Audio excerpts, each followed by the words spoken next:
Je m'appelle Mamadou Dramé, je suis le directeur de... Bon, je m'appelle Mamadou Dramé, je suis le directeur du laboratoire de didactique des langues et sciences humaines et en même temps l'assesseur de la faculté des sciences et technologies, de l'éducation et de la formation, l'ex-école normale supérieure. D'accord mën nga ñu ñëwal ci lan moo waral tey ndaje bi nii.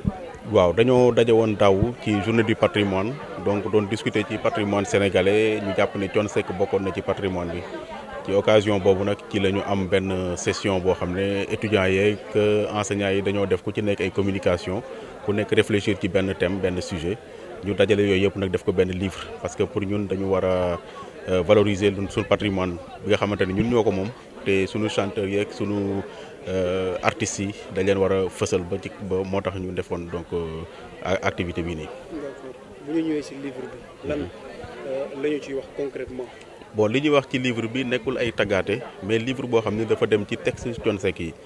texte bu ci nekk ñu jël ko décortiquer ko par rapport ak thématique bi ak par rapport ak suñu spécialité parce que am na ñoo xam ne ci affaire langue la ñuy liggéey am na ñoo xam ne sociologie la ñuy liggéey am na ñoo xam ne ñi ngi liggéey ci affaire sociolinguistique ñee ñi liggéey ci littérature ku ci nekk jël benn aspect daat ko développé par exemple am na koo xam ni jël na thématique bu mort maanaam comment ay mbirum dee ak yooyu nan la ko Thione Seck di woyee ak koo xam ni jël na langue yi nan la ko Thione Seck di utiliser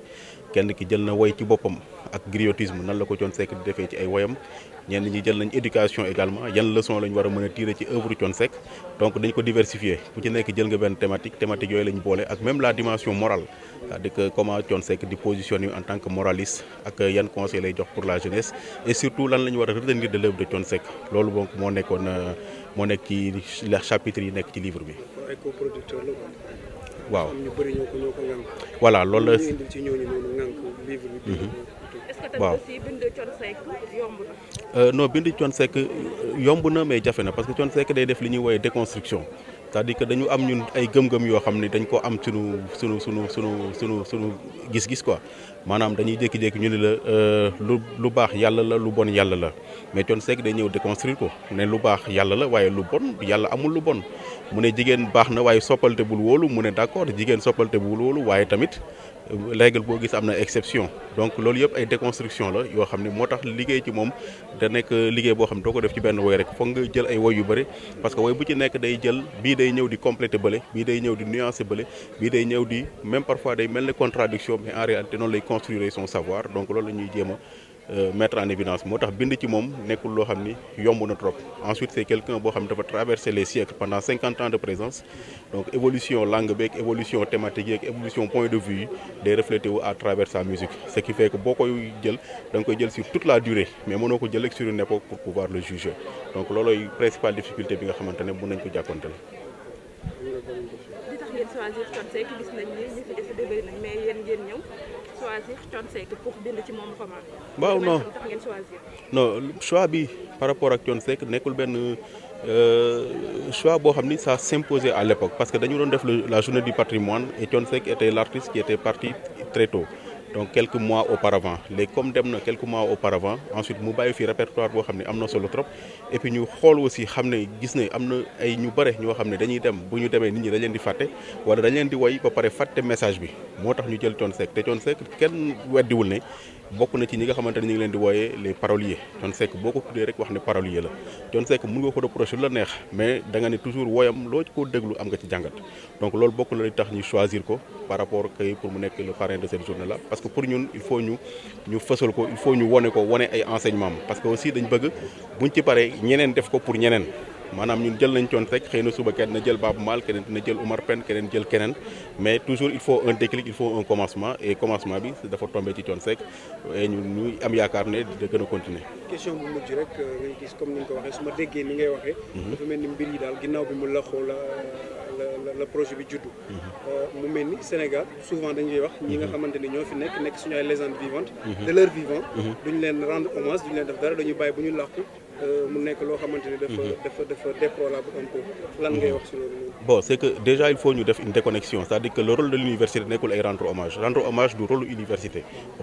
mooy étudier ay textes mooy étudier ay répertoire mooy étudier ay nit wala étudier ay trajectoire donc bu dee ay hommage ay ministère lañ koy bàyyee ak ñeneen donc te man je pense que ñun mënuñu dugg ci polémique boobu dans la mesure où ñun li ñu yaakaar mooy képp koo xam ne gëm nga ne loolu noonu nekk na nga def loolu moo gën a yomb n'est-ce pas li gën a yomb mooy au lieu nga naan yéen da ngeen xaar ba mu dee ngeen def yow moomu di ko wax defal pendant que les gens sont vivants mais malheureusement parfois les gens versent un peu dans la critique facile mais ñun on sait que même le faire à sa mort moo gën bañ ko def donc dañ ko def loolu moo am solo je crois que moo gën a important que. monsieur Dramé ban yëg-yëg nga am tey bi nga wootee nit yi ñëw wuy si la voilà nga gis famille bi. ay am di jàmmam ay njegeñaal ñëpp ñëw teew ci bis bi. mais dañuy kontaan parce que xam nga ñun ay chercheurs lañ te chercheur moom li mu bëgg mooy bu defee benn recherche mu fës li mu bëgg mooy bu defee benn livre nit ñi mu intéressé leen parce que le problème c'est pas un problème commercial c'est pas qu'on cherche à vendre des livres mais na am ñu koy jënd ñoo xam ni amal na leen njëriñ te boo wootee nit ñëw wuy si la et puis surtout li ñu gën a neex ci mbir mi mooy ni que la famille de Thione Seck s'est mobilisée ay doomam ñëw nañu ay mbokkam ñëw nañu ay xaritam am di jàmmam ñëw nañu ñoo fekkee si ko je pense que loolu daf ñuy réconforter parce que ce que nous voulons aussi mooy qu'il n'y ait plus une déconnexion entre université ak société parce que li ñuy def fii nii lépp lu ñuy def en matière de recherche pour la société donc si la société se l'approprie pour ñun loolu moom nekk na loo xam ne lu am solo la moo tax bu ñu ko gisee dañ ciy kontaan trop. livre bi ñu bëgg a xam ñaata la. livre bi c'est combien. non livre bi bon les étudiants ñoom ils ont dit que dañ ko def à 7000 francs pour le grand public et 5000 francs pour les étudiants voilà. li tax ngeen bëgg mooy cher affaire bi ci étudiants yi. non parce que étudiants yi xam nga pour la plupart bon seen doole bëriwul. waaw benn et puis aussi bëgg nañ bu ñu ko liiree mu nekk lu leen di motiver pour ñu mën a travailler sur des sujets pareils ou sur des sujets similaires et puis surtout ñoo xam ne seen i moroom étudiants ñoo ko liggéey te comme seen moroom étudiants ñoo ko liggéey ñoom tam mën nañ def lu mel noonu mbaa lu ko raw looloo tax mu nekk genre émulation moo tax nañ fexe ba mu accessible ba ku nekk mën ci gis sa bopp mën ci am exemplaire voilà. Bon, la journée dédiée à Thione Seck, c'est une journée que nous avons organisée ici à la FACEF, c'est le laboratoire de didactique des langues et sciences humaines, donc qui a voulu rendre hommage lors de la journée du patrimoine à Thione Seck, parce que nous considérons que Thione Seck à lui seul constitue un patrimoine. Il a laissé derrière lui donc des chansons, des centaines de chansons, et chacune de ces chansons avait reflété un enseignement, et cet enseignement-là devait être vulgarisé. Donc on a voulu organiser une journée de réflexion d'abord avec les étudiants, avec les doctorants, et également avec des collègues, et ensemble on a réfléchi chacun par rapport à son thème, par rapport à ses thèmes de recherche, par rapport à ses préoccupations, par rapport à sa spécialité, pour aborder l'œuvre de Thione Seck et